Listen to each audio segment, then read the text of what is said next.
Digby Scott, Hi. what's on your mind? Unhooking from the future. Unhooking from the future. Yeah. So you're just floating adrift? a little bit. Oh. In a good way. No, that sounds exhausting. No, it's awesome. Okay, tell me about it. Anti-exhausting. Anti-exhausting? Yeah, I've just made that up. Yeah, tell me about it. Well, I think lots of our episodes when I've been going blah, blah, blah, I've been going, I'm really tired. I'm angsting on all this stuff, right? Yeah. And someone asked me the other day, how are you going? It was about a week or so ago. And I went, you know what? I reckon I'm unhooking from the future and it's bloody good. So what that means is I'm experimenting with not having stuff have to happen, right? So stuff doesn't have to happen. Yes, it does. Have to have goals. Yes, you do. Yeah, look at you guys. This is ridiculous. I know. You need an intervention. No, I don't. Okay, what are you going to do then? Nothing. Oh. No, that's a bit extreme, right? Yeah, that's No. good. So can you? I'll explain a bit more. So I reckon when I've got really, really driven, right, I've got outcomes, but that doesn't mean that they're the right outcomes or they're the best outcomes, because there's also been a tax, there's been a cost to that, and exhaustion or angst or whatever it might be by being really driven. So I'm going to experiment with not being driven. So what do I mean, by the way, by not being driven and unhooking from the future is like, I haven't set any goals to go, I need to earn this much money or work with this many clients or do this much stuff or whatever. I've just gone, nah, I'm just going to not just drift, but follow more where is the energy going, and this is the woke bit, right? So what do you do instead? I'm genuinely fascinated I by know this. you are. This is completely foreign to me. Yeah. What do you do instead? Okay. So I'm still working. Yeah. I'm still getting business. I'm still delivering work. I'm still running workshops. I'm still doing mentoring, all that sort of stuff. But mentally, I'm unhooked from it having to be a certain way or be right or be perfect or get more work out of it or this. So I had a mentor years ago, and she gave me this lovely saying, high intention, low attachment. Mm-hmm. We might have been talked about before. High intention, low attachment. Yeah. And it's this idea, it's like, okay, show up, do your best work, and if you show up fully present and do your best work and not have to get a certain outcome or the next piece of work or everyone give you applause or whatever, and being attached to that, then you can just be present and light and wait and enjoy it way more, I reckon. So my wife said to me, you're a lot more present at home those last few weeks. You seem to be happier, you seem to be really productive, but not, and you're sleeping really well and all this stuff. I'm like, oh, okay. That's an interesting correlation, isn't it? Good intermediate benefits. I wrote a paragraph. What does that mean? Well, it's like there's end benefits, which are big picture goals, and there's intermediate ones where you have to measure what happens in the middle to know if the good stuff you're doing is worth continuing to do. Yeah.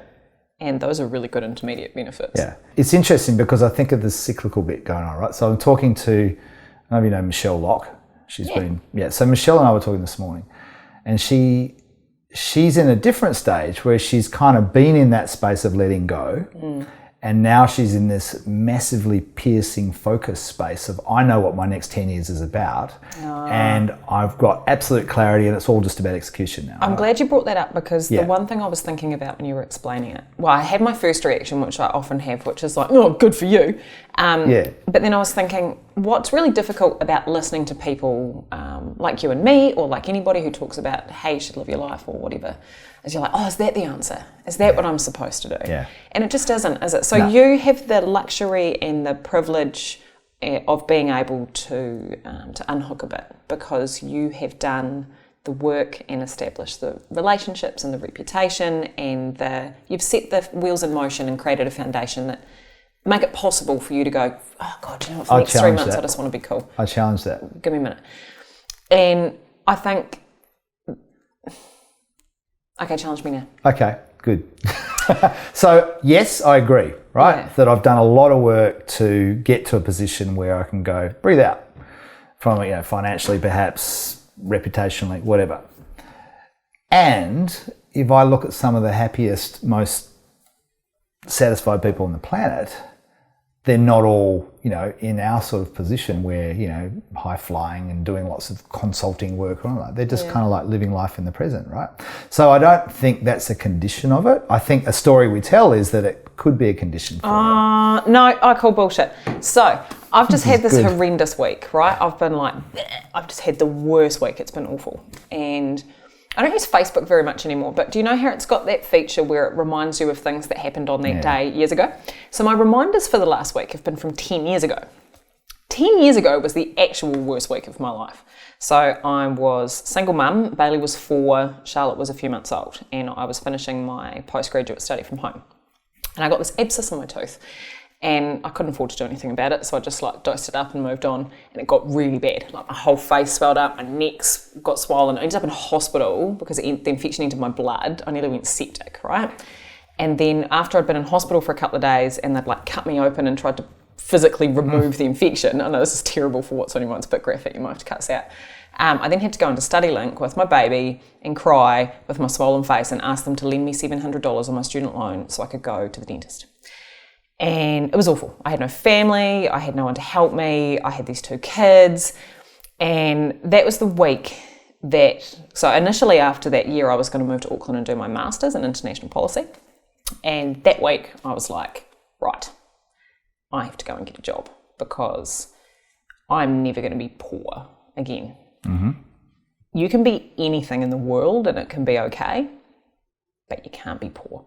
So there's a Kanye West line that says, having money isn't everything, but not having it is. Yep. And I reckon it's easy to romanticize the idea of life where we're not entangled materially, but actually, if you don't have any choices, and poverty gives you no choices and no hope. And you know that personally, right? Yeah. So Absolutely. I'm like, oh, cool, I've had a shit week, but do you know what? My rent's paid, my kids are fed. Yeah. My life's ticking over.